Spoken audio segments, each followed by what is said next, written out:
Why did I go from tropical astrology to sidereal astrology, and what the heck is that?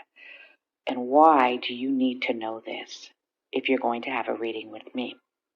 My name is Holly from AskHollyHall.com. I'm a master astrologer, and I've been very busy for the last decade or so. So why, after over 25 years, have I suddenly decided to change from Western astrology to, you can call it Vedic, because Vedic astrology does use this, but so does Egyptian astrology and Ethiopian. And that's really where it went down. I went down the rabbit hole of the Ethiopian calendar, which is approximately 12 years younger than our calendar. And then I started looking at sidereal. Now, I've asked, this is how we manifest, I asked for my gifts to be elevated, to be much more precise. And even though I'm very precise and I've got clients coming back on a regular basis, I'm busy, I'm very busy, but I'm a perfectionist. So I want more. I want more and more and more. I'm always trying to learn and up the game. And therefore, one gift did come, which was a gift for me to be able to talk to people that have passed on. Now, please don't come and have a reading with me just to talk to people that are passed on. I have a really complex download around what that means.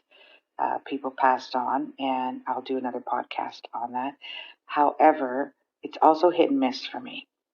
You can ask during a reading. For instance, like a client did last week, he had 4 people he wanted to discuss. Now, 2 were passed and 2 were not. I didn't know this as he was asking me. And every time somebody passes on, I get this, not passed on, but every time somebody asks me, I always get this seeing like a young man fishing on a boat. Very, very old fashioned. And it was starting to tick me off because I was like, guys, you can't keep showing me this. Not every single person passed on like to fish. And sometimes I would see a chain with usually a ring on it or some sort of trinket. But I discovered during this that the fishing rod meant that I was connecting. Because when he told me the names of the people that were alive, I wouldn't see the fishing rod. And then that's when it clued into me. I went, is that person alive? And they're like, yeah. And is that person dead? Yeah. And he seemed impressed that I knew which ones were alive and which ones were dead. And that was because of that. So I'm still going to continue to test this theory, how Source is connecting with me. But let's talk about sidereal astrology. So sidereal astrology is back in the Babylonian age, and that's when they created a 12-month calendar that went by the cycles of the moon, which is actually the much more accurate one. And the Ethiopian calendar, I believe, is 13 months, and it goes by every 21 to 28 day cycle of the moon as well, which is much more. Since the word month in Latin means moon, our calendar, but then the Gregorian calendar came along and completely, you can do research on that, completely flip that around. And so the stars don't know that, plants don't know that we've shifted our calendar. And there is a mathematical equation created by Kepler that, and you can look him up in the 1700s, that creates the timeline of where all the planets will be, and stars, fixed stars will be in any time, past, present, and future. This is called an ephemeris. Astronomers use this, and as well as astrologers use this. All the sun and all the planets will be behind a constellation. There's 12 constellations, and those 12 constellations are the zodiac signs. Each so everything has stayed in place, but what's the issue is planet Earth is not. It's on an axis. And so our distance and our angle to our viewpoint to the sky from the place that you were born, which is what astrologers look at, has shifted about 24 degrees behind. So if you're at the beginning of the 24 degrees of your sign, so for instance, Virgo starts around the 22nd of August. I am the 2nd of September. And so I am at 9 degrees. Could be the 24th. But I am at 9-10 degrees, my sun sign.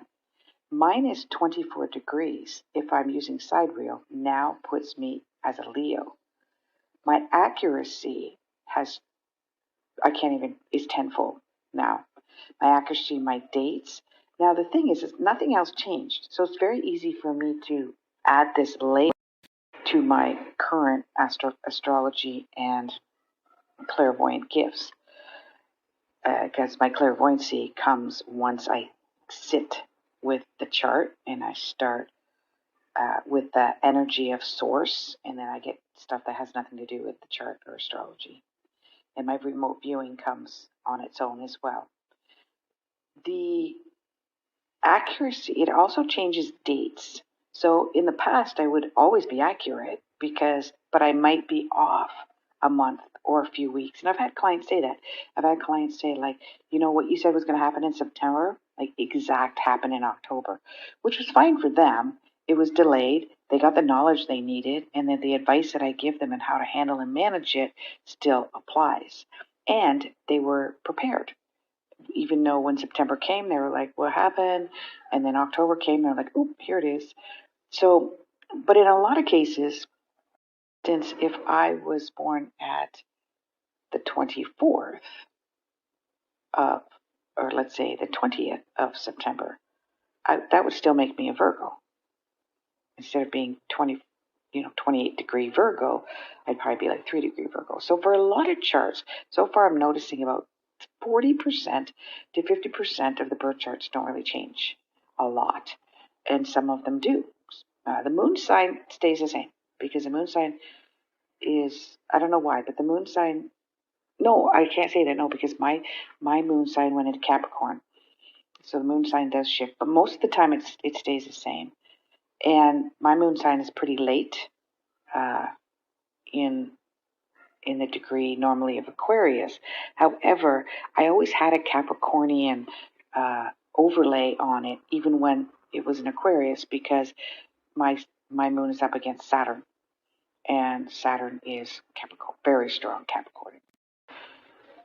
And now the only discrepancy I have around it is the ascendant, unless I have my wrong time of birth, according to what my mother had told me, and because it gives me an ascendant in Cancer. And since we look like our ascendants, most ascendant Cancers have very round faces and kind of flatter, round moon-like, because it's ruled by the moon-like, and usually they're busty.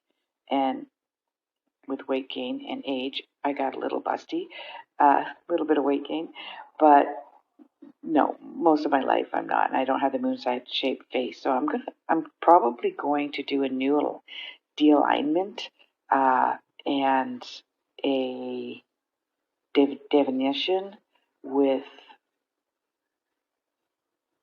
to find out, see if my it's shifted at all. In fact, I do have my long form. I'm going to look that up too. You can look up and get your long form birth certificate, see if the birth time is on that. Now, but interesting enough, this is why I shifted, and my accuracy is spot on. I love it. Everything else, again, as I said, pretty much doesn't change. So if I talk about, you're going through a soul rebirth, Pluto is hitting your Mercury, whether it's sidereal or, which is a Vedic, Ethiopian, Egyptian type of astrology, or Western, it still happens. And it still happens approximately the same time. It's just that it's in different signs, which puts a little different flavor on it, on what elements that you're working on within yourself. Okay, but I'll talk about the aspects in another one. So there you go. This is a much more precision, and in sidereal does employ the correct system of equations to a more exact determination of the current position of each zodiac sign. So you might want to just research sidereal. I'm going to be having it on my new website, but just research sidereal astrology and see calculator and see what it says for you. Namaste. AskHollyHall.com.